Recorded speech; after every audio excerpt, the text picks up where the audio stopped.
根据世界气象组织最新的报告，欧洲去年出现极端高温、可化、火烧山甲冰川氧气等等的灾难，未来定着会搁再发生。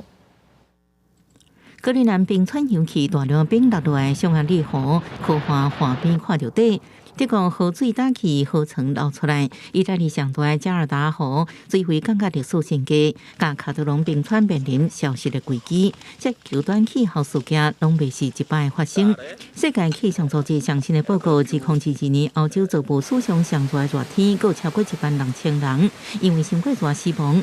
各半年气候变化服务负责人布诺坦普表示，这类事件是一种模式的一部分，会让规地区的热压力极端现象更较多、更较剧烈。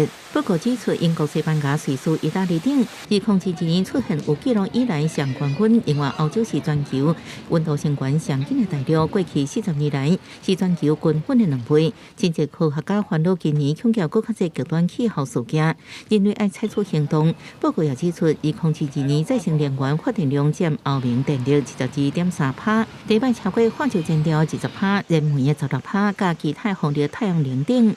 在智利首都圣地亚哥，临河冰雕的引起活动人数为保护南极洲，希望提高关注。因为19南极海洋生物资源保护委员会的举行特别会议。Quisimos mostrar eso, ¿cierto? La fragilidad de nuestro medio ambiente, también como el calentamiento global, ¿cierto? Ya ahora en este mismo momento está derritiendo. 饮水在南极生态系统当中真重要，是真济堑河海岸甲鱼类的主要食物，也是维持相关物种循环的主力。根据估算，南极洲的平均水域有3亿到5亿吨林虾，相当世界上所有鱼群的重量。即马气候暖化，人类大量去搞，拢破坏生态平衡。公司新闻黄文玲报道。